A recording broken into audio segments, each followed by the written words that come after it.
Hello बच्चों, आज इस वीडियो में हम लोग एनटीएससी के लिए इंपॉर्टेंट क्वेश्चंस को डिस्कस करेंगे, जिसमें आज हमारा टॉपिक है quadratic equations. Let's start with our first question. Sum of the roots of the equation this is equal to 0। तो यहाँ पे हमें इक्वेशन के रूट्स निकालने हैं और उनका सम बताना है, इनमें से कौन सा ऑप्शन होगा। तो बच्चों यहाँ पे हम देख सकते हैं कि इस क्वेश्चन को हम लोग रिड्यूसिबल फॉर्म में कन्वर्ट कर सकते हैं क्वाड्रेटिक इक्वेशन में। जैसे 4 की पावर x को हम 2 की पावर x का स्क्वायर लिख सकते हैं, और यहाँ पे 2 की पावर x है तो ये क्वाड्रेटिक बन जाएगी। तो स्टार्ट करते हैं।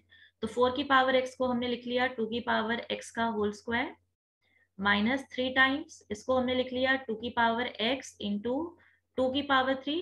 क्योंकि जब बेस सेम होता है तो पावर्स ऐड होती हैं, तो उसी का उल्टा हमने यहाँ पे कर दिया है, पावर को स्प्लिट कर दिया है। Plus 128 equal to 0।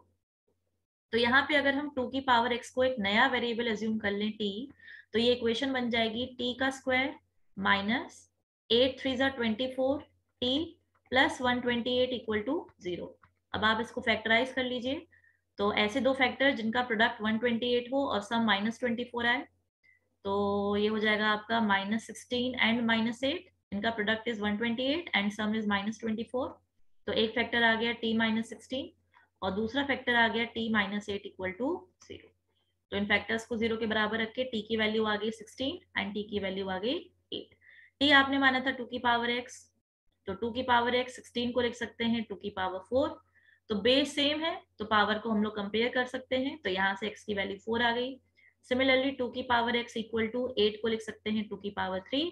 Base same है तो x की वैल्यू आ जाएगी 3। तो एक रूट है 4, दूसरा रूट है 3, दोनों का सम कितना आ जाएगा 7। So C is the correct option. Moving to next question. ये एक्सप्रेशन आपको गिवन है, आपको x की वैल्यू फाइंड आउट करनी है। बच्चों अगर आपको यहाँ पे सीधे समझ में आता है तो आप डायरेक्टली 2 की पावर x दोनों में से कॉमन ले सकते हो। तो मैं यहाँ पे स्टेप बाय स्टेप दिखा रही हूँ, जिन बच्चों को यहाँ पे डायरेक्टली लेने में दिक्कत होती है। तो देखिए, इसको हम ऐसे लिख सकते हैं 2 की पावर x इंटू 2 की पावर -1 लिख सकते हैं ना, तो उसको लिख लिया 1/2 प्लस 2 की पावर x प्लस 1 को क्या लिख सकते हैं 2 की पावर x इंटू 2 की power 1 that is 2। This is equal to 2560। तो 256 क्या होता है आपका 2 की पावर 8, और 10 को आप क्या लिख सकते हो 2 इंटू 5। तो इस तरह से हमने राइट हैंड साइड को फैक्टराइज कर लिया। अब लेफ्ट हैंड साइड में आप 2 की पावर x कॉमन ले लो, तो ये क्या बचेगा देखो 1/2 plus 2, this is equal to 2 to the power 9 हो जाएगा। बेस सेम है तो पावर ऐड हो जाएगी इंटू 5। तो लेफ्ट हैंड साइड में कितना आ गया 2 की power x into 1/2 plus 2, LCM लेके कितना आ जाएगा 5/2। This is equal to 2 to the power 9 into 5। तो बच्चों 5 से 5 कैंसिल हो गया। इस 2 को यहाँ पे ले जाओ तो ये कितना बन जाएगा 2 की पावर x इक्वल टू 2 की पावर 10।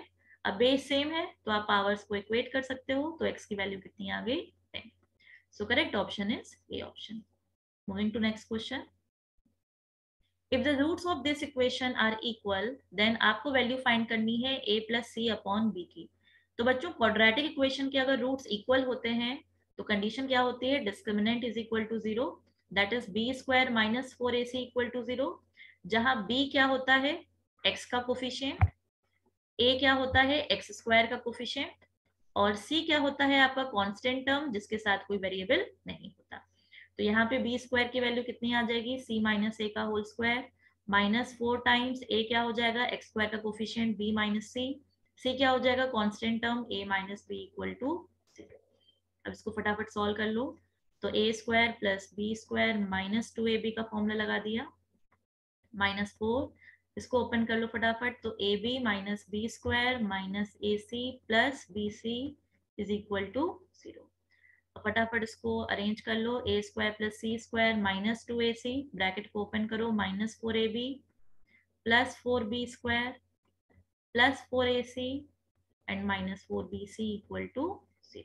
अब देखो यहाँ माइनस 2ac है, यहाँ प्लस 4ac है, तो अरेंज कर लो थोड़ा सा। तो A square plus 4b square plus C square plus 2ac minus 4ab minus 4bc equal to 0। तो बच्चों तुमने एक आइडेंटिटी पढ़ी होगी क्लास 9th में कि a plus B plus C का होल स्क्वायर, ये क्या होता है आपका A square plus B square plus C square plus 2ab plus 2bc plus 2c। ऐसा ही कुछ हमें यहाँ भी दिख रहा है। अगर आप ध्यान से देखो, ये जो लास्ट के दो टर्म है इन्हें आप ध्यान से देखो, इसमें कॉमन कौन सा टर्म है? B, right. बी दोनों में आ रहा है, इसका मतलब बी जो होगा वो नेगेटिव साइन के साथ हम लोग लेंगे। तो यानी ये किसका परफेक्ट स्क्वायर बन रहा है? अगर आप ध्यान से देखो तो ये a minus two B plus C का होल स्क्वायर बन रहा है लेफ्ट हैंड साइड में। साइन हमने कहाँ से चेक किया? ये जो लास्ट के दो टर्म है यहां से हमने चेक किया कि कौन सा ए बी सी में से कौन सा वाला नेगेटिव साइन होगा। तो इन दोनों में बी कॉमन आ रहा था, इन दोनों का कोफिशिएंट नेगेटिव है, तो यहाँ से समझ में आया कि बी वाला हम नेगेटिव साइन के साथ लेंगे। तो बस यहाँ से a minus two B plus C का होल स्क्वायर 0 है, इसका मतलब a plus C equal to 2b और a plus C by B equal to 2। तो यही उसने आपसे क्वेश्चन में पूछा था, तो आंसर कितना हो गया? B option. नेक्स्ट क्वेश्चन है आपका, find which of the following is true in reference to the graph. ये जो आपको ग्राफ गिवन है, आपको ए बी सी का साइन बताना है कौन सा करेक्ट होगा। तो बच्चों आपने पढ़ा होगा कि जब डाउनवर्ड फेसिंग पैराबोला होता है तो एक्स स्क्वायर का कोफिशिएंट नेगेटिव होता है, दैट इज ए नेगेटिव होता है। अगर डाउनवर्ड फेसिंग पैराबोला है आपका, ए नेगेटिव हो गया। सी का साइन कैसे देखते हैं? ध्यान से देखिए, सी कब मिलेगा? एक्स इक्वल टू 0 पे। पी ऑफ 0 की वैल्यू कितनी है? सी। तो एक्स इक्वल टू 0 का मतलब क्या हो गया? जहां पे ग्राफ वाई एक्सिस को कट कर रहा है, तो ध्यान से देखिए वाई एक्सिस को ये कहाँ कट कर रहा है? नेगेटिव वाई एक्सिस पे। इसका मतलब सी का साइन कैसा होगा? नेगेटिव होगा। तो सी भी आपका नेगेटिव हो गया, ए भी नेगेटिव, सी भी नेगेटिव। ठीक है, अब बी का साइन देख रहे हैं। तो बच्चों आपने पढ़ा होगा कि ये जो पैराबोला होता है इसके वर्टेक्स के कोऑर्डिनेट्स क्या होते हैं?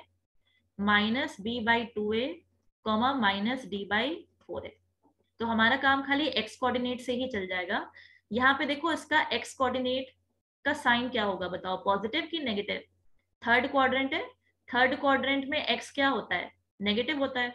इसका मतलब माइनस बी बाई टू ए ये क्या होगा? नेगेटिव होगा। या फिर हम ये बोल सकते हैं, अगर माइनस साइन हटाएं तो b by two A positive होना चाहिए, ये रेशियो। अब देखो a अभी हमने देखा था, यहाँ से a क्या है? नेगेटिव है। तो अगर a नेगेटिव है तो b को भी नेगेटिव होना पड़ेगा, तभी पूरा रेशियो क्या आएगा? पॉजिटिव आएगा। इसका मतलब b का साइन क्या होगा? नेगेटिव। तो कौन से ऑप्शन में तीनों चीजें नेगेटिव हैं? तो ए ऑप्शन इज करेक्ट। ठीक है बच्चों, तो इस वीडियो में इतना ही। Thanks for watching.